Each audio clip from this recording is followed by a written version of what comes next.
জাকারিয়া আলাইহিস সালাতু ওয়াস সালাম মারিয়ামের দায়িত্ব নিয়েছিলেন, ওই দায়িত্বটা তিনি কিভাবে পাচ্ছেন সেটা বলতে গিয়ে আল্লাহ ভূমিকাটা এভাবে ধরলেন যে জাকারিয়া, ইয়াহিয়া এবং মারিয়াম সম্পর্কে এতক্ষণ যা আলোচিত হয়েছে এবং ঈসা আলাইহিস সালাতু ওয়াস সালামের জন্ম এবং তার পরবর্তী ঘটনা যা আলোচিত হবে কোরআনে, এগুলো সব গায়েবের সংবাদ যা আমরা ওহীর মাধ্যমে আপনাকে জানাচ্ছি হে মুহাম্মদ সাল্লাল্লাহু আলাইহি ওয়াসাল্লাম। হে মুহাম্মদ সাল্লাল্লাহু আলাইহি ওয়াসাল্লাম, এই ঘটনাগুলোর সময় আপনি সেখানে উপস্থিত ছিলেন না। আবার আপনি নিজে জেরুজালেম বা ফিলিস্তিনের বাসিন্দাও নন যে মানুষের মুখে মুখে শুনবেন, বরং আপনি জেরুজালেম থেকে 1000 কিলোমিটার দূরে মক্কার অধিবাসী।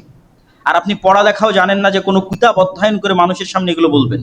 আর মক্কায় কোনো আহলে কিতাব বসবাস করতো না, মানে কোনো ইহুদি খ্রিস্টান বসবাস করতো না যে তাদের থেকে শুনে আপনি এটা বলবেন। আর আহলে কিতাবের এক অংশ তো মারিয়ামের সন্তানকে আল্লাহর সন্তান মনে করে, আর এক অংশ তথা ইহুদিরা তো মারিয়ামকে ব্যভিচারী মনে করে, নাউজুবিল্লাহ। আর আরেক অংশ তো ঈসা আলাইহিস সালাতু ওয়াস সালাম মারা গেছেন মর্মে বিশ্বাস করে। আর আপনি মুহাম্মদ সাল্লাল্লাহু আলাইহি ওয়াসাল্লাম সর্বপ্রথম কোরআনের মাধ্যমে এই তিনটা জিনিস পরিষ্কার করে দিচ্ছেন। কি কি পরিষ্কার করছেন? মারিয়াম আলাইহিস সালাতু ওয়াস সালাম পবিত্র, সেটা পরিষ্কার করছেন।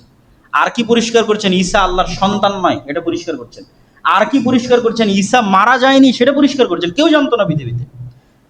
এগুলো সব আমি আপনাকে আল্লাহ সুবহানাহু ওয়া তাআলা ওহীর মাধ্যমে জানিয়ে দিচ্ছি। এটা রাসূল সাল্লাল্লাহু আলাইহি ওয়াসাল্লামের সত্য ওহীর হওয়ার প্রমাণ বহন করে। তো এইরকম একটা ছোট্ট ঘটনা এবার আমি আপনাকে জানাই। এই প্রেক্ষাপটে আল্লাহ বলতেছেন সেই ঘটনা কি, কিভাবে মারিয়ামের দায়িত্ব পেলেন জাকারিয়া। যখন মারিয়ামের জন্ম হয় তখন তার দায়িত্ব কে নিবে তা নিয়ে বিতর্ক তৈরি হয়। মসজিদে আকসায় ইবাদতকারী আল্লাহর প্রিয় বান্দারা সবাই চায় মারিয়ামের দায়িত্ব নেওয়ার জন্য, যেহেতু তার পিতা ছিল না। এটাকে তারা কল্যাণকর এবং নেকির কাজ মনে করছিল। তো যখন তারা সবাই দায়িত্ব নিতে চাইলো, তখন তারা সিদ্ধান্ত নিল যে আমরা লটারি করব এবং লটারির মাধ্যমে নির্ধারিত হবে কে মারিয়ামের দায়িত্ব নেবে। এবং লটারির ধরন ছিল সবাই কলম পানিতে নিক্ষেপ করবে, নদীতে অথবা এমনি পানিতে। যদি স্রোতস্বিনী নদীতে নিক্ষেপ করে তাহলে কলম স্রোতের বিপরীতে যাবে, আর যদি স্বাভাবিক পানিতে নিক্ষেপ করে সব কলম ডুবে যাবে, যার কলম ভেসে থাকবে সে মারিয়ামের দায়িত্ব পালন করবে। তো তারা যে কলমগুলো দিয়ে তাওরাত লিখিত, যেহেতু সবাই আল্লাহর প্রিয় বান্দা, সবাই মসজিদে আকসায় আল্লাহর দিনের খেদমত করতো, দায়ী ইলাল্লাহ, জাকারিয়াও একজন নবী এবং দায়ী ইলাল্লাহ, তারা যে কলমগুলো দিয়ে তাওরাত লিখতো সেগুলো তারা পানিতে নিক্ষেপ করলো। সবার কলম ডুবে গেল, কিন্তু জাকারিয়া আলাইহিস সালাতু ওয়াস সালামের কলম ভেসে থাকলো অথবা স্রোতের বিপরীতে চললো। তখন জাকারিয়া আলাইহিস সালাতু ওয়াস সালামকেই দায়িত্ব দেওয়া হলো মারিয়াম আলাইহিস সালাতু ওয়াস সালামের লালন পালনের। তো এই ঘটনাও আপনি জানতেন না হে মুহাম্মদ সাল্লাল্লাহু আলাইহি সাল্লাম, আমি জানিয়ে দিলাম। আর জানার কোনো পরিবেশ আপনার কাছে নাই, কেন আপনার বাড়ি জেরুজালেমে নয়, আপনি পড়া জানেন না, মক্কায় কোনো ইহুদি খ্রিস্টান বসবাস করে না। ইয ক্বালাতিল মালাইকাতু ইয়া মারইয়াম ইন্নাল্লাহা ইউবাশশিরুকি বিকালিমাতিন মিনহু ইসমুহুল মাসীহু ঈসা ইবনু মারইয়াম ওয়াজিহান ফিদ দুনিয়া ওয়াল আখিরাহ ওয়া মিনাল মুকাররাবিন। এবার এতক্ষণ যাবৎ মূল ঘটনা বলার জন্য যে ভূমিকা আল্লাহ প্রস্তুত করলেন, সেই সবচেয়ে ভয়ঙ্কর ব্যতিক্রম ঘটনা বলার সময় চলে এসেছে। মারিয়ামকে মায়ের মানতের মাধ্যমে কবুল করা হয়ে গেছে। অসময়ে মারিয়ামের কাছে খাবার প্রদান করা হয়েছে। অতিরিক্ত জিকিরের মাধ্যমে স্বামীর বার্ধক্য থাকার পরেও এবং স্ত্রীর বন্ধ্যা হওয়ার পরেও তাদের গর্ভে সন্তানের জন্ম হয়েছে, জাকারিয়ার গর্ভে। মারিয়ামের পবিত্রতার ঘোষণা হয়েছে, তাকে বেশি বেশি ইবাদতের আদেশ দেওয়া হয়েছে, জাকারিয়াকে বেশি বেশি জিকিরের আদেশ দেওয়া হয়েছে। এখন মূল যে ঘটনা, সেই ঘটনার প্রেক্ষাপট প্রস্তুত। এবার ফেরেশতারা মারিয়ামকে বলছেন, ইয়া মারিয়াম ইন্নাল্লাহা ইউবাশশিরুকি বিকালিমাতিন মিনহু, আল্লাহ তোমাকে সুসংবাদ দিচ্ছেন আল্লাহর একটা কালিমার। ইসমুহুল মাসীহু ঈসা ইবনু মারইয়াম, আল্লাহর সেই কালেমা হচ্ছে ঈসা ইবনু মারইয়াম। ওয়াজিহান ফিদ দুনিয়া, যে দুনিয়াতে এবং পরকালে সম্মানিত হবে, অমিনাল মুকাররাবিন, এবং আল্লাহর নৈকট্যপ্রাপ্ত বান্দাদের অন্তর্ভুক্ত হবেন। তো সেই কালেমা কি? কালেমা হচ্ছে কুন ফায়াকুন, ইদা কাযা আমরান ফাইন্নামা ইয়াকুলু লাহু কুন ফায়াকুন। এবং এটা আল্লাহ নিজেই কোরআনে ব্যাখ্যা করে দিবেন যে কালেমা হচ্ছে কুন, যে আল্লাহ সুবহানাহু ওয়া তাআলা ঈসা আলাইহিস সালাতু ওয়াস সালামকে সৃষ্টি করেছেন ঠিক যেভাবে আদম আলাইহিস সালাতু ওয়াস সালামকে সৃষ্টি করেছেন, কুন শব্দের মাধ্যমে। আর ঈসা আলাইহিস সালাতু ওয়াস সালাম যে আল্লাহর সন্তান নন, তা এই আয়াতের মধ্যে আল্লাহ স্পষ্ট করে দিলেন কিভাবে, ঈসা ইবনু মারইয়াম, মারিয়ামের সন্তান ঈসা। তার নাম হচ্ছে ঈসা ইবনু মারইয়াম, মারিয়ামের সন্তান ঈসা, এক বাক্যে স্পষ্ট।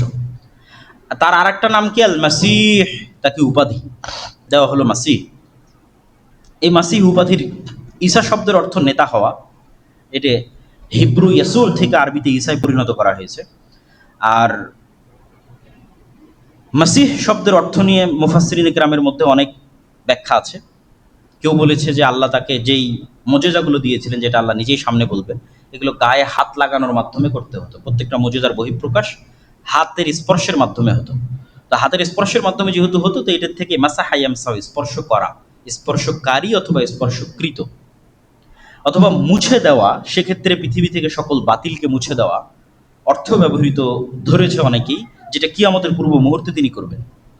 ওয়ায়ুকাল্লিমুন নাসা ফিল মাহদি ওয়া কাহলা ওয়া মিনাস সালিহিন, তিনি মানুষের সাথে যখন তোমার কোলে থাকবে তখনও কথা বলবে তোমার পবিত্রতার সাক্ষ্য দিয়ে, আর যখন বার্ধক্য বয়সে পৌঁছে যাবে তখনও কথা বলবে।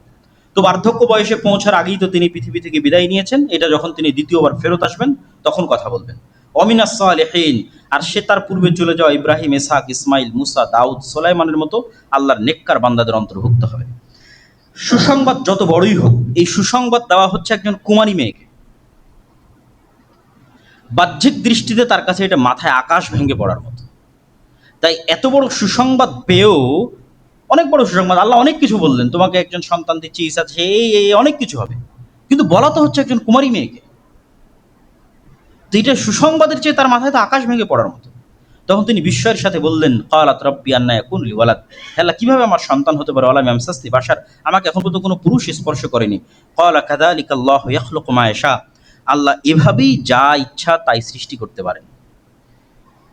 এবং আল্লাহ সুবহানাহু তাআলা পৃথিবীতে আরো অসংখ্য প্রাণীর মধ্যে পুরুষের সংস্পর্শ ছাড়া সৃষ্টির উদাহরণ রেখে দিয়েছেন।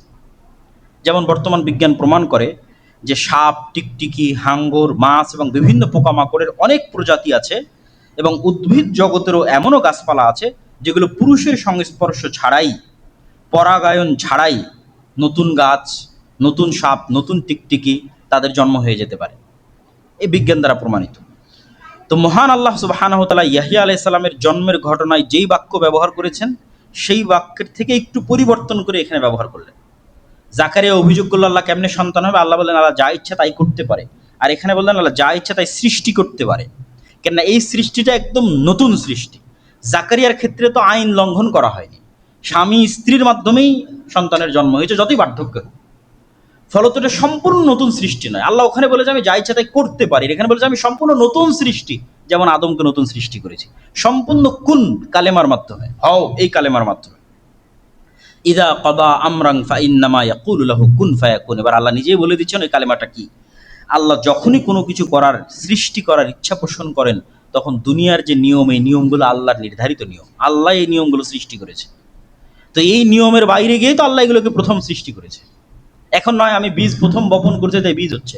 প্রথম ধান কিভাবে হয়েছে, কোন বীজ থেকে প্রথম ধান হয়েছে, কোন ডিম থেকে প্রথম মুরগি হয়েছে, ওগুলো সব কোন দিয়ে হয়েছে। তারপরে তো এই নিয়ম আল্লাহ তৈরি করে দিয়েছে যে এর বীজ থেকে এর বীজ, এর বীজ থেকে এর বীজ এভাবে হতে থাকবে। কিন্তু প্রথম যখন মানুষ হয়েছে কিভাবে হয়েছে, কোন। তো ঠিক তেমন ঈসা আলাইহিস সালাতু ওয়াস সালাম আল্লাহ সুবহানাহু ওয়া তাআলার কুন এই শব্দের ভিত্তিতেই আল্লাহ সুবহানাহু ওয়া তাআলা তাকে সৃষ্টি করেছে। ইউআল্লিমুহুল কিতাবা ওয়াল হিকমাতা ওয়াত তাওরাত ওয়াল ইনজিল, সে শিক্ষা দিবে মানুষকে কিতাব, হিকমত, তাওরাত এবং ইনজিল, তথা সে নবী হবে। এবং সে শুধু নবী নয়, সে রাসূলও হবে। ও রাসূলান ইলা বানি ইসরাইল, সে বানি ইসরাইলের জন্য রাসূল হবে। এবং সে মানুষকে ডাক দিয়ে বলবে, হে মানুষ শোনো, আল্লাহ আমাকে কি কি মুজিজা দিয়েছে।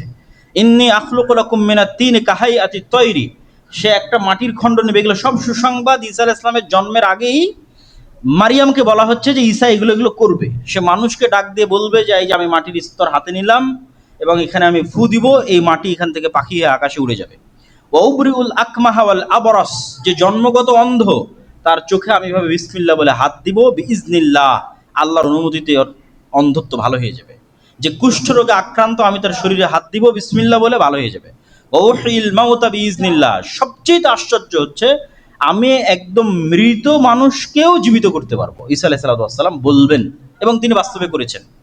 তো মৃত মানুষকে তিনি বিসমিল্লাহ বলে জীবিত করবেন। ও উনাব্বিউকুম বিমা তাকুলুনা ফি বুয়ুতিকুম ওয়া মা তাদাখিরুন, আর কে আজকে কি খেয়েছে বাড়িতে, আর কার বাড়িতে কি আছে সব বলে দিতে পারবে। এবং এই পয়েন্টেই মূলত ঈসা আলাইহিস সালামের সাথে তার অনুসারীরা ঠাট্টা করত। এই পয়েন্টটাতে যখন মুসা আলাইহিস সালাম এগুলো সব মুজিজা দেখালেন, তো মুজিজা দেখে মানুষের অন্তর নরম হয়ে ঈমান আনার কথা। কিন্তু বানু ইসরাঈলের ক্ষেত্রে যেটা বারবার ঘটেছে, বড় বড় মুজিজা দেখেও তাদের অন্তর নরম হয়। তো ঈসা আলাইহিস সালামের সাথে তারা এটা ঠাট্টা করতো, বারবার বলেন তো আজকে আমি কি খেয়ে এসেছি, বলেন তো আজকে কি এখনই আমি কি খেয়ে আসলাম, আজকে বলেন দেখি আমার বাড়িতে কি আছে। তো বারবার এই প্রশ্নের মাধ্যমে ঈসা আলাইহিস সালামকে মূলত ঠাট্টা করা হতো। কিন্তু তিনি বলতে পারতেন। কিন্তু এটা বলতে পারাটা তো মূল উদ্দেশ্য নয়। মূল উদ্দেশ্য তোমরা আমাকে নবী হিসেবে মানো এবং আল্লাহর আনুগত্য করো। কিন্তু ওইটার জন্য বারবার এসে বলতে থাকা, এটাই হচ্ছে নবীকে অস্বীকার করার শুরু। ومصدقا لما بين يدي من التوراة وليحل لكم بعض الذي حرم عليكم وجئتكم بآية من ربكم فاتقوا الله وأطيعون। আর আমি নতুন কোনো দাওয়াত নিয়ে আসিনি। মূসা আলাইহিস সালাতু ওয়াস সালাম যে দাওয়াত দিয়ে গেছে তাওরাতের মাধ্যমে, ওইটারই সত্যায়ন করতে এসেছি। একই কথা মুহাম্মদ সাল্লাল্লাহু আলাইহি ওয়াসাল্লাম বলেছে, আমি নতুন কোনো দাওয়াত নিয়ে আসিনি। তোমাদের কাছে ঈসা আলাইহিস সালাম যে দাওয়াত দিয়ে গেছে ইনজিলে, মূসা যে দাওয়াত দিয়ে গেছে তাওরাতে, ওটাই নিয়ে এসেছে। এটাই ঈসা আলাইহিস সালাম বলতেছে যে আমি নতুন কোনো দাওয়াত নিয়ে আসিনি, তাওরাতে যেটা আছে ওটাই।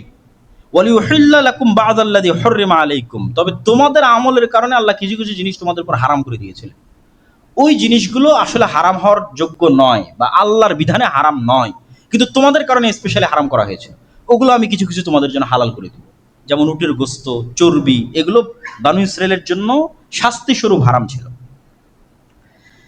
ইন্না রাব্বি ওয়া রাব্বুকুম ফা'বুদুহু হাযা সিরাতুম মুস্তাকিম, এটাও ঈসা আলাইহিস সালামের কথা। আমি আর তোমরা তোমাদের সবার প্রতিপালক আল্লাহ, অতএব ইবাদত হবে আল্লাহর। এটা কেন বলা হচ্ছে? এত এত এত মুজিজা থাকার পর ঈসা আলাইহিস সালাম কি ইবাদতের যোগ্য? অলৌকিক জন্ম থেকে শুরু, মায়ের কোলে কথা বললেন, অলৌকিকভাবে জন্ম নিলেন, তার মায়ের কাছে অলৌকিকভাবে খাবার আসতো, জীবিতকে মৃত করলেন, মাটি থেকে উড়ন্ত পাখি তৈরি করলেন, সবার অসুস্থতা ভালো করে দিলেন, পুরো জীবনটাই অলৌকিকতায় ভরপুর।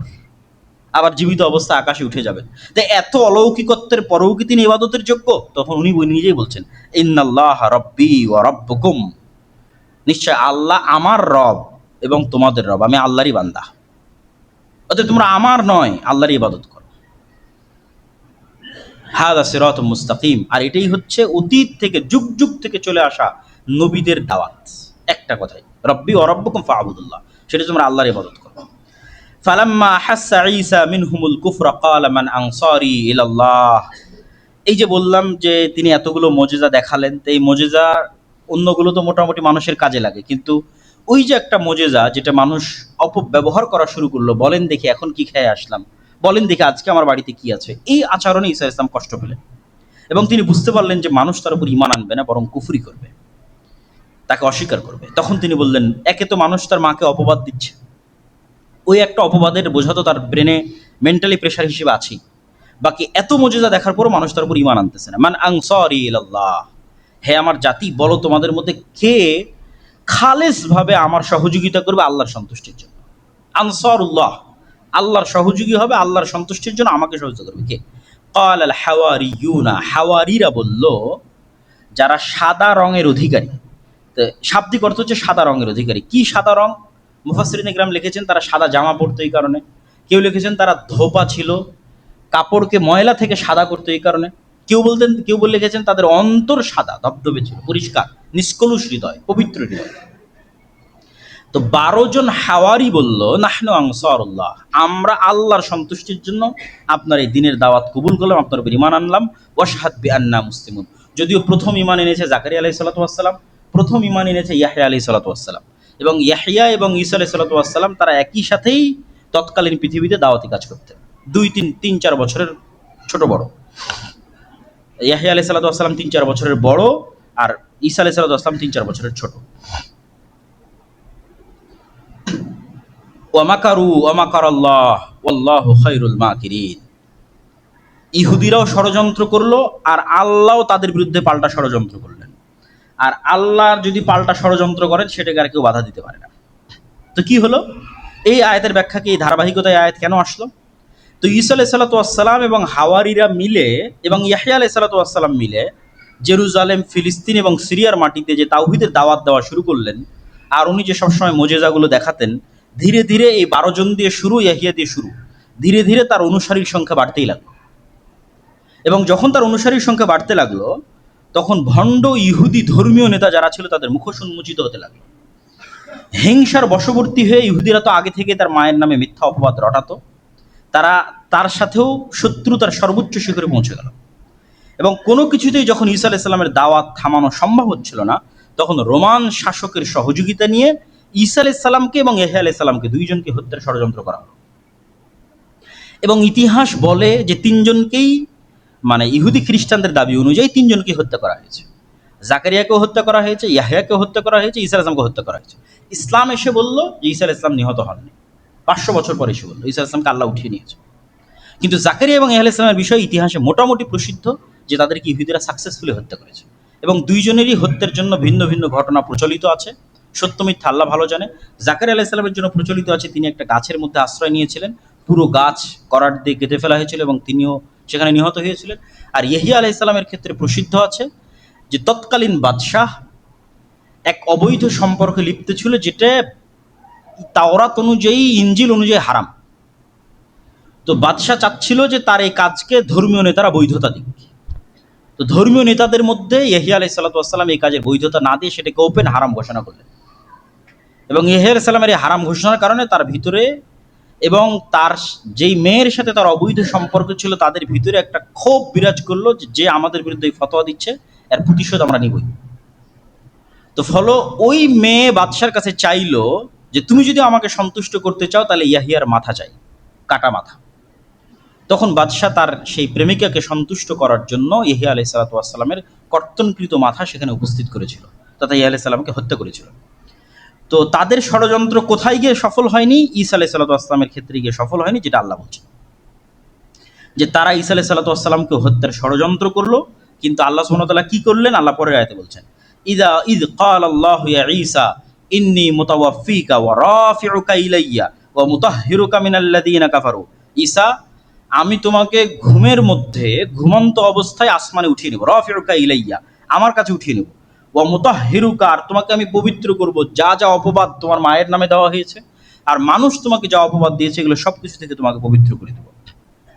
ওয়া জাইলুল লাযীনা ইত্তাবাউকা ফাওকা আল্লাযীনা কাফারু ইলা ইয়াউমিল কিয়ামা, আর যারা সত্যিকার ভাবে তোমার যে দাওয়াত, তাওহীদের দাওয়াত, এই সত্যিকার ভাবে যারা এই দাওয়াতের অনুসরণ করবে, তুমি যে আল্লাহর সন্তান নও বরং আল্লাহর বান্দা এবং আল্লাহর নবী, এটাকে স্বীকার করবে, এবং তোমার মা যে পবিত্র এটাকে স্বীকার করবে, তাদেরকে আমি পৃথিবীতে বিজয়ী রাখবো। সুম্মা ইলাইয়া মারজিউকুম, আর একদিন সবাইকে আমার কাছে ফিরে আসতে হবে। ফাআম্মাল্লাযীনা কাফারু ফাউআযযিবুহুম আযাবান শাদীদা। আচ্ছা, এরপরের 2-3 আয়াত গ্যাপ দিয়ে আল্লাহ সুবহানাহু ওয়া তাআলা বলছেন ইন্না মাসালা ঈসা